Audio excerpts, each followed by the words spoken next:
Autre pépite, autre univers. Elle est généreuse et à l'écoute, et elle brûle de vous demander: a-t-on le droit de souffrir? Mesdames et messieurs, Lisa.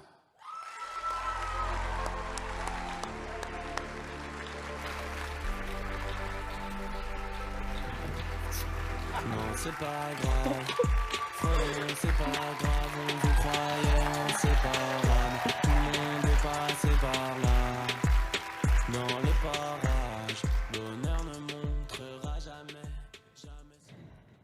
La douleur est une sensation désagréable et complexe, sensorielle et émotionnelle. Cette sensation provient de l'excitation des nerfs lors d'une lésion tissulaire. Ça, c'est la théorie. Un jour, j'irai vivre en théorie. Mais en attendant, il y a la vraie vie. Face à une douleur visible, telle qu'une jambe dans le plâtre, on a tous tendance à être empathique et attentionné. Mais pour les douleurs dites invisibles, l'histoire est tout autre. Combien de fois j'ai entendu « T'es douillette, prends un Doliprane, hein, ça va passer ». Madame, il y en a qui s'en plaignent comme vous, et d'autres qui font avec. Franchement, Lisa, il y a pire que toi. Hein. Alors, elle est où, ta Malou? Bah, elle est là.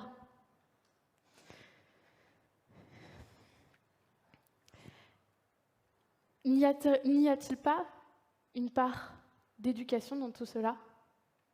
Dans notre société, il y a une certaine forme de virilité. Un homme, ça doit être fort. Un homme, ça ne pleure pas. Souvent, on lui dira « ne fais pas ta fillette ». Alors on peut penser qu'on normalise la douleur des femmes et qu'on les laisse souffrir en silence. Combien de fois j'ai dû me justifier, que ça soit au travail, avec mes proches ou même des inconnus. Ma douleur ne se voit pas, elle ne se porte pas, donc elle n'existe pas.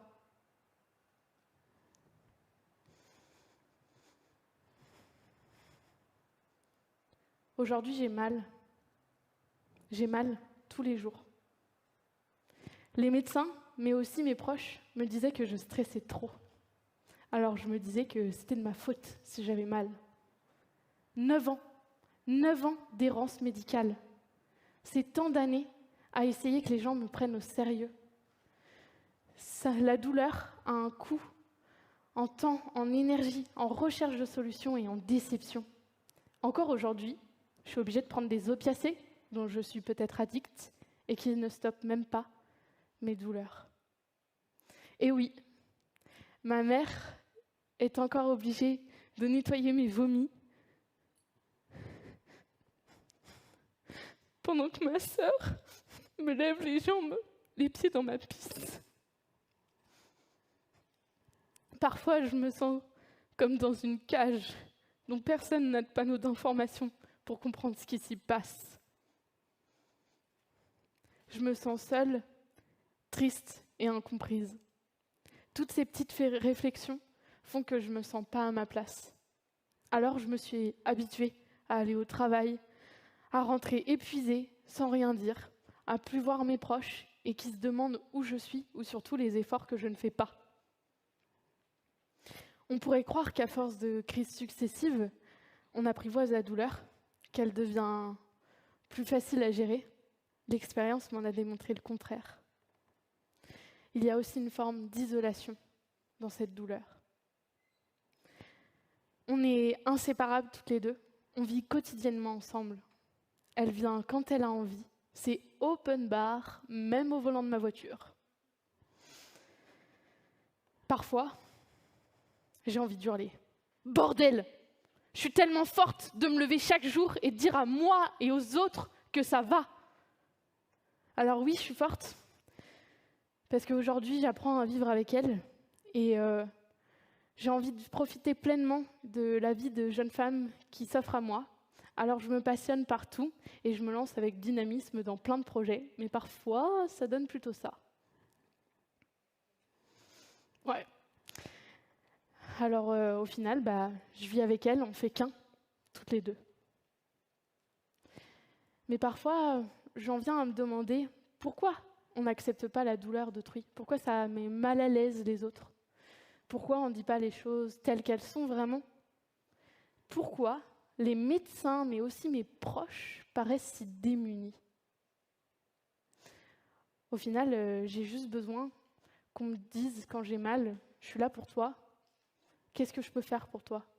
Que dans le silence, il y ait une présence bienveillante. Alors si je suis là devant vous aujourd'hui, c'est parce que j'ai envie de vous faire passer un message. Quand vous êtes devant une personne souffrante, demandez-lui comment vous pouvez l'aider. Dites-lui que vous êtes là pour elle. Ne lui répétez pas toutes les petites phrases que j'ai tant entendues. Changeons les choses ensemble et laissons dans nos vies la place à l'expression de la douleur. Laissons dans nos vies le témoignage de notre vulnérabilité.